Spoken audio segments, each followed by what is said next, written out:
First of all, I think it's gotten worse in the last 5 years. I mean, in 2017, Boulder had double the number of shelter beds. Most people don't realize this. It was a conscious decision of the city to cut the number of shelter beds in half and to get rid of these low barrier shelters where you could show up as you were, and as long as you weren't being violent, you would be taken in and given a safe place to sleep. When they're turned away, they're given a blanket so they can survive overnight. And the irony of it is that it's against the city's law for them to use the blanket to cover themselves to survive when they're turned away from the shelter because it's full. You know, if a patient's in the hospital and they need surgery, you wouldn't have a community meeting to decide what the best way to do the surgery is. You know, you would ask a surgeon, maybe ask two surgeons to give their ideas and have a conference and then come up with a plan. In Houston and in other cities, you know, the city governments have been eager for that, have been eager for coalitions of service providers to come inform the city about the best ways and the things to fund to move people off the streets, out of encampments, into safe places. Hello, Boulder and the wider world. This is the Sharing Boulder podcast. My name is Philip Ogren, and for episode 44, I spoke with Dan Williams, who is a civil rights lawyer who has worked on issues related to homelessness in Boulder. We talked about a recent effort by a consortium of service providers who got together and created a detailed proposal for providing low-barrier services. This proposal was submitted to City Council and was sidelined in favor of a city process which has emphasized community feedback over expert opinion. I admire Dan for his tenacious advocacy for helping bring meaningful solutions for homelessness in our community, and for his historical perspective that helps us understand how we got to where we are now. Dan pulls no punches in this short but informative interview. I hope you enjoyed this interview with Dan Williams. We ain't throwing starfish here, now we're having a good party. Talking about structural change. We believe the land is sacred, even beneath that vacant parking lot, where the weeds are doing their best to express the need for something different. Gonna make some space for you and me to live here all together. Gonna make it safe and fun for kids to get around the town. Gonna find me a residential pedestrian district where I can gracefully grow older. Gonna spend my remaining years sharing Boulder. Programming note. To the listeners who consider themselves audiophiles, and perhaps even those who don't, it may be painfully obvious that this episode was not edited by Katie Avery, who has edited the last 4 episodes. If you appreciate the higher quality of the recent episodes, then please send me a note that I can share with her. The podcast has recently gotten more expensive to produce, and I am contemplating ways to accept donations for producing the podcast. Stay tuned. Dan, welcome back to Sharing Boulder. It's it's nice to have you back on the show. Please take a minute to introduce yourself. Yeah, I'm Dan Williams. I'm a lawyer here in Boulder. Lived here for about 16, 17 years. I work on just a broad range of litigation, including civil rights litigation. I've dealt a lot with issues around homelessness and police interactions with marginalized groups in Boulder and elsewhere. We spoke before when I was running for city council in 2021. Did not prevail on my race, but so here I am continuing to practice law. Great. Well, thank you for your service. This is, the way we talked about this is supposed to be a mini episode. We'll see if we can keep it short or not. I don't really have a time constraint, but we had kind of a focus thing we want to talk about today, and this came up most recently at Waylon Lewis's campaign launch party.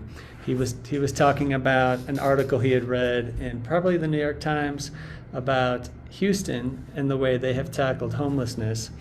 And he was saying that the secret sauce that Houston discovered is that if you can get all of your service providers in the same room and get them communicating and collaborating and helping each other out. I didn't actually take time to read the article. I'm sorry, but that that was their secret sauce. That was what made the help them make progress on this issue in their city. And so I was standing next to you when he was summarizing that article, and I was like, well, is this possible? And you're like, yeah, this is. Well, yeah, I don't know if you said yes or no. You were just like, I've got lots to say about this, and so honestly, I just want to hear what you have to say about this. Yeah. So, Yeah, it's interesting. I mean, for at least the last 3 or 4 years, so many people have expressed so many views in Boulder about what to do about homelessness, and people come at it from different perspectives. My own view is we should talk to people who have expertise in helping people move out of homelessness and in actually, addressing the problems that have people living unsheltered or living without permanent, stable places. Um, and what was happening in Boulder, I guess, shortly after the last election, so in January of 2022, there was a thought that this new city council might really want to start tackling homelessness in innovative ways and in new ways that hadn't been done. The service providers in town typically had not acted as a cohesive group in terms of coming up with policy suggestions. So there are about half a dozen organizations in town that work with people who are unhoused. And I was asked to help facilitate some meetings of that group to see if that group could come up with a consensus proposal to submit to the city for a day shelter and additional night sheltering options that are so-called low barrier. So, what does that mean? A low barrier shelter is a shelter where, people may not love that someone is drunk or on drugs, but the idea is, well, it's still safer to have them sleeping in a safe place indoors. So we're going to have a shelter where people are who they are, they have the problems that they have, and there's a safe place for them to show up and maybe, get some food and wash and be taken care of. And that's actually a recognition that getting out of homelessness is a process. The first step isn't the last step. So the first step may just be going to a shelter, and then the next step might be getting sober or reconnecting with family. But you meet people where they are. So anyway, this group of providers said, look, if this council is really interested in doing something new, meeting people where they are, why don't we just submit a proposal to them that they could just fund? So we did. We spent 2 days. This was a group that had very different viewpoints, which quite honestly, there were some parts of the group where there was a lack of trust. And it took a lot of work. between members of different organizations. Yeah, right, executive directors of different organizations. And, the first step really was talking about what brought everyone to the work. Why did each of these executive directors dedicate their professional life to working with unhoused people? And then moving on from there, how could we design something that would be just a great asset, a place for people to be at night and a place for people to be during the day? And over the course of 2 days, we hashed out a very detailed proposal, submitted it to City Council, emailed it to the members of council, to the city's Department of Human Services, to the city manager, to a few others. That's a public document then that exists somewhere. It is. In the Yep. materials And I'd be happy to share it with you or with anyone else. Right. The hope was that council would adopt it, would fund it. It was, it was somewhere between $1 and $2 million. So not an overwhelming amount of money. Certainly the amount of money the city could have found in the budget. What happened with the plan, much to our disappointment, was essentially nothing. This new council asked the city staff to review it. I think it didn't align with some of the desires of Boulder's current city staff, specifically the city's human services department. Didn't want to cede this control to the provider community. And instead, they sent out a request for proposals of their own with their own vision, which wasn't the vision shared by the provider community. And, not surprisingly, they got a very, very tepid reaction. No one submitted a proposal to do what the Human Services Department, asked for proposals for. One person had a proposal to do just a small portion of it. Nothing happened, nothing got funded, and that was the end of it.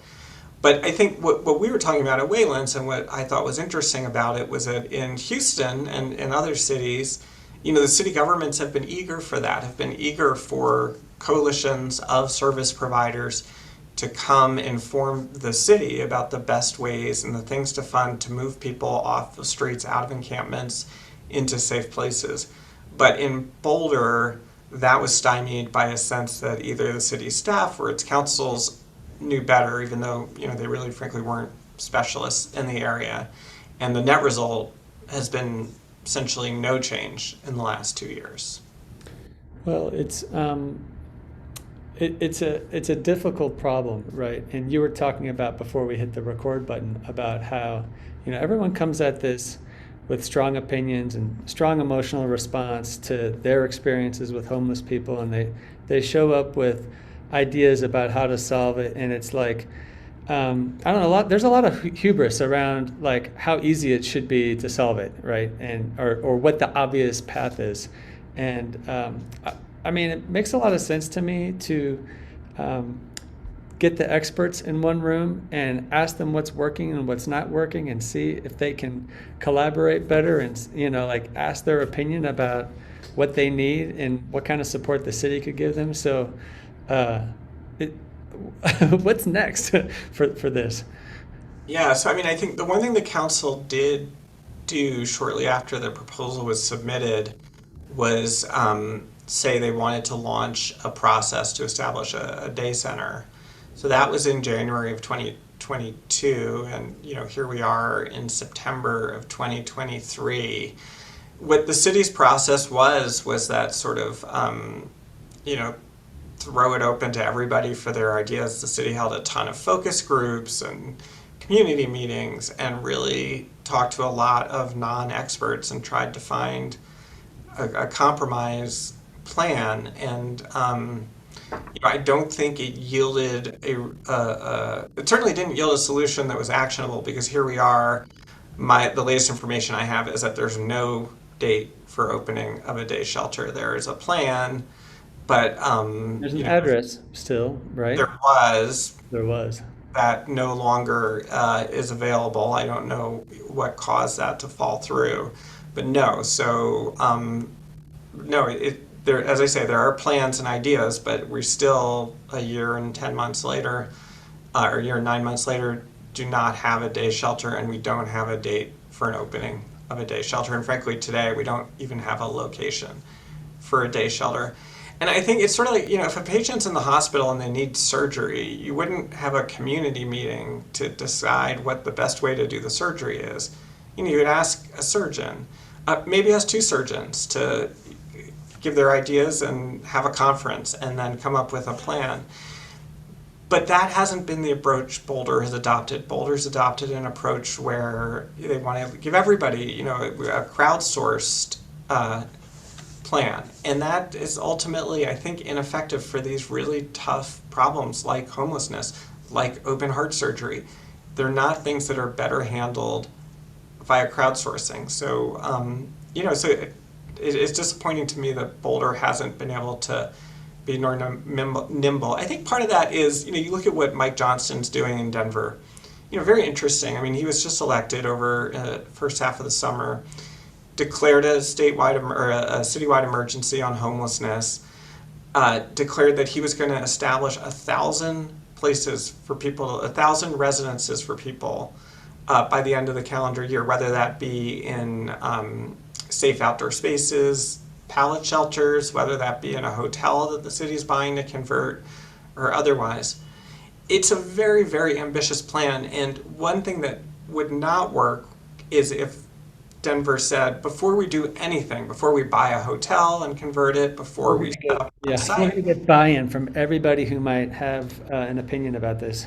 Right. There's no way that in 6 months or 3 months you could create 1,000 indoor places for people to sleep.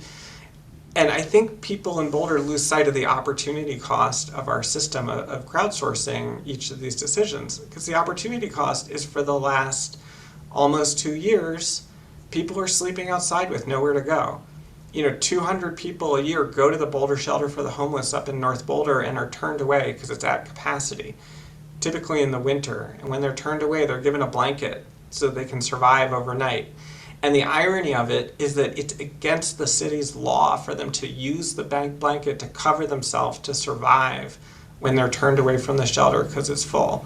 So I get that it's helpful to get community buy-in on issues, but when the cost of that is literally people freezing to death like we have year over year in Boulder, to me that cost is too high, and this is an issue that demands action. Yeah, well, I would just correct you on one thing. It's like it's been more than 2 years. I mean, I know what you're saying, since 2 years since the proposal, but like I was thinking the other day, like my kids have always known homelessness in Boulder. They've grown up here.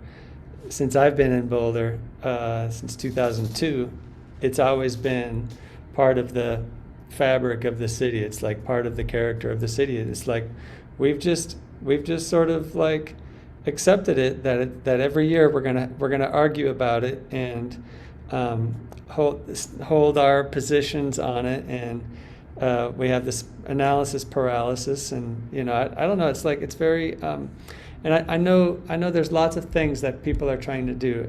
Aaron Brockett talked about the CARE program, which will be a non-police response, and I don't know what's holding that up, but it sounds like there's some staffing, finding the right kind of staffing is difficult. And I want to be hopeful that program can be effective. I also want to be hopeful that, maybe this coalition that you mentioned can turn around and try again with the next city council. Is there any buzz about that possibility? Those discussions haven't happened yet, but I will say that the people who dedicate their lives to working with unsheltered, unhoused people, they do it because they care. And I don't think it would be that hard to reassemble the group or whatever the current group looks like in early 2024 and say, yeah, we have new people on council. It's time, let's do this again. But I think with Boulder in specific, there are a lot of myths that Boulder tells itself that has it accept the homeless crisis that we've had here for so long. First of all, I think it's gotten worse in the last 5 years. I mean, in 2017, Boulder had double the number of shelter beds. Most people don't realize this. It was a conscious decision of the city to cut the number of shelter beds in half and to get rid of these low barrier shelters where you could show up as you were, and as long as you weren't being violent, you would be taken in and given a safe place to sleep. The idea was we want to force people into services, and the way to do that is essentially through tough love. And we're going to have a limited number of shelter beds and put our resources into other affordable housing programs. And the net result has been many, many, many more people living outside in Central Park and in the watersheds around Boulder. And I think there's general consensus around the city that we're worse off than we were. But these myths that we tell ourselves about why people are sleeping outside are, I think one of the reasons we don't work harder to change this quickly. So, one of them is you hear that, and you hear it because the police department says it and the city government says it, that people are sleeping outside because they're service resistant. And one thing I think is interesting about that is that in Denver, they actually did a survey to find out, why are people not going to shelters? Why are people sleeping outside? And what they found is that about 90% of unhoused people in Denver would rather be housed. Some of them say shelters don't work for me, for lots of reasons. I have a partner, I can't sleep with my partner at the shelter.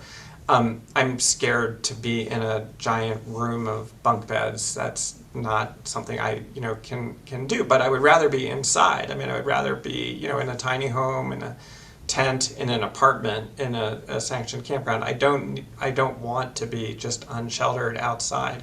I have a pet, so that might be why I don't want to go to a shelter. Yeah. Other people, so there is a small group that probably doesn't want to get any help, but 90%, I mean the vast majority, do not want to be living rough, living outside unsheltered.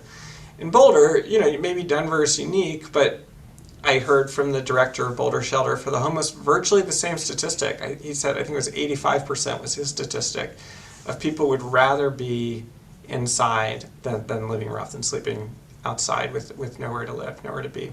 So that's one myth that we tell ourselves that allows us to walk on Boulder Creek Path and just say, this isn't our fault that people are living like this. This is their fault. They just won't take the help that's there. So, that's not true. The other myth is that Boulder has just a huge range of services to help people who are homeless. There are services in Boulder, which is great, but one service there isn't is housing. I mean, if you say why is someone living outside? I mean, Boulder, we're not a community that provides housing opportunities for the roughly, the city just did a survey last July and found around 175 people sleeping unsheltered. We're not a city that has a place for those 175 people to be. We should be, we could be. I think there's this idea that why should Boulder do more? Yeah. And that we do, given that we do more than some cities. We may do more than, to pick on a city, than, let's say, Louisville. Okay, why should we do more than Louisville? I mean, part of the answer is you look at the data on what drives homelessness, and there's certain things that correlate with homelessness, like mental illness, like substance abuse, but what actually drives it? Because you have substance abuse, take a state like West Virginia, where the ground zero of the opioid crisis. Yep. They didn't have a homelessness crisis like we have. What drives homelessness is rent prices. So what the data show is for every $100 of rent increases, X number of additional people become homeless. In Boulder, with the highest property values around, disproportionately is creating homelessness. So the idea that we should disproportionately address the problem just seems fair. Certainly the homeowners in Boulder benefit from the high property values. Particularly if they've lived here for some time and they've seen the benefit of that appreciation. But this is an externality, this is the cost. And I do think it's fair for Boulder to do more to address a problem that, not intentionally, but through what we've created here, through high housing prices that we've created. Well, I wanted you to circle back on that decision that you talked about in 2017. If you could put a little meat or a little detail on what happened there. I'd be curious, like in particular, if there were city council candidates that are running now that, I guess there's not many. Aaron and Bob perhaps would have been there in 2017. So yeah, what do you have the details of what happened and how that vote shook out?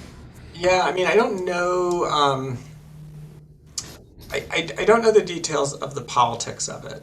What I do know is that the direction that was decided was that we need people to go through a coordinated entry program to get any access to any shelter, because if we send people through this coordinated entry registration process, the idea is you can keep track of them, and I think that the idea was a fine one, which is then we can maybe try to help people, connect them with services. But the way it's played out is you've just constricted the entry point to get services. I mean, let's take someone who has a substance abuse problem and is living outside. I think anyone who knows people with substance abuse issues, which is probably most of us, understands that what you want to do with someone with substance abuse is be ready to help them when they're ready to be helped. So, how do you do that? You just create lots of different opportunities for them to accept help. And when they won't accept help, even if that's frustrating, it's one of the things that we just have to learn to accept, because we love them, and not accept it like condone it, because we don't, but accept it like we know that it's a long process, and being there when they're ready is what's critical. So how that applies to coordinated entry is if you're mandating that the only way to have access to support services is through this one entry point that, among other things, requires you to be sober to enter Boulder Shelter for the Homeless, you're just going to leave many, many more people disconnected and farther away from getting help living outside. The other thought was that the solution to homelessness is housing, which is true. But that led some to say spending money on sheltering is essentially wasting money, that you're, essentially spending Taking money it on away. band-aids rather than, stitching up the wound. But the problem is we as a city don't have enough housing for all the people who are here. So if we did, it might be reasonable to have diverted resources that way, but it's not like someone can go to coordinated entry and get into a tiny home or get into a safe outdoor spaces campsite. Or during the winter when it's freezing out, be even guaranteed a bed at Boulder Shelter for the homeless. We don't have those resources for people. So I think what happened was what started off as a reasonable idea was just implemented in a way that made the problem worse, not better. Ouch. Well, man, that's a tough lesson to learn because we all we're all thinking about it, right? And we're all angry, and we all have ideas about what needs to happen next. And um, it's helpful, I think, to at least take a little bit of historical perspective on what's occurred here in the city to get to where we are. What I'm kind of curious, like, other than reconvene the coalition you mentioned earlier, and um, follow their advice. Maybe that's the answer. But what advice would you give to Waylon Lewis as he contemplates service on city council if he gets in? Yeah, I mean, there are a few things. One is, a lot of people like to say it's popular now to say I follow the data, Yeah. and I think it's important for us to look at where the facts really are. There's a general feeling. A lot of people feel insecure in Boulder right now. A lot of people who are housed feel insecure. They feel unsafe when they walk about in town, and that's not. Obviously, people's feelings are valid, but they're not always data driven. And in fact, Boulder has been and remains a safe place to live, and it's safer in 2023 than it was in 2022. And it's safer in 2022 than it was in 2021. Things are actually trending in the right direction. Bike thefts are trending down. And I think our politicians don't like to say that because they feel like they're dismissing people's feelings. Yeah. But sometimes we have to be told hard truths. Like, I respect how you feel, but it actually doesn't align with the facts. A couple days ago, I had a cough. Well, I don't quite understand where you're going right now because Yeah, you're kind of, are you trying to make it sound like, hey, things are on the right track and not to worry about it? Because that was sort of the anecdotes you gave, but yeah. I don't think that's what you're saying. I think we can address homelessness without villainizing the people who are living outside. Yeah. And I think people are. I think there's a sense among many house people that the people who are living outside are, criminals who are threatening their personal safety. And you know, I think for a lot of reasons it's bad to have people living unsheltered outside. It's not good for them. It's not good for the public places, and it does lead to some confrontations that are, wrong. Um, but the fact is, fundamentally, the problem here is that in this land of plenty, in one of the wealthiest cities in the country and one of the wealthiest countries in the world, we have so stratified income that some people are living with nothing and some people are living with an abundance of riches. And we need to, as a society, look at that and not blame the people who are living with nothing as much as find ladders and find pathways so that people can have places to live. And we shouldn't let our fears of others prevent us from doing the right thing and taking care of each other. Yeah, there's a kind of funny, like, we tell ourselves all these different narratives, and one of them is that if you want to go out and make money, there's sort of like unlimited opportunity to go make lots of money, and the sky's the limit. You could go be a billionaire if you hit the market right and do that thing. And then there's also, so there's like sometimes you get, and that kind of falls under this umbrella of like, the prosperity gospel is not quite the right phrase for that, but there's this whole mindset that like the world just has so much to give us and we can take as much as we want, and this I think gets bantered around in circles where people want to retire early, and they're talking about economic growth and how much abundance there is, and then there's also this narrative of like, we don't have enough for all these people. We can't fund these services. Like, there's an overwhelming amount of need, and there's not nearly enough for that the world can offer, and it just feels like both of those are lies that we like to tell ourselves. And the truth is, it feels like Boulder has this incredible capacity to it has a very thriving economy, and we have a lot of ability to provide for a lot of people. Like, yeah, sure, we can't solve the world's poverty problem, but honestly, like, we could probably solve homelessness in Boulder County if we set our mind to it. Right, and there may be a person who won't come inside, but the reality is if we could solve 80% of the problem, it would make an enormous difference for people living outside. It would make an enormous difference for the housed people. So, well, I'd love to, get to zero unhoused people. Realistically, if we could, knock out 80-90% of the problem, we Yeah. will have made the entire community better for everybody. So, Well, that's the 80-20 rule, right? Is like, if we went for 100%, it's going to be a lot more effort than if we go for 80%. Just generally speaking, that's how these things work. But right, and let's spend a couple years doing that, right? And then yeah, look and see then 2 years what's from now, we next. can like worry about the remaining 20%. Yeah. Well, I would love to have another episode with you 2 years from now where we discuss how to Boulder's best strategy for solving the remaining 20%. Would that Yeah, be let's do amazing? that.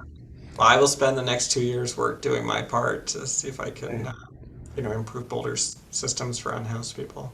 Well, thank you for your service, Dan, and for educating me on a little bit about Boulder politics and the history around this issue. So, thank you. Yeah, you bet. Thanks for having me. You bet. Gonna find me a residential pedestrian district where I can gracefully grow older. Gonna spend my remaining years sharing Boulder.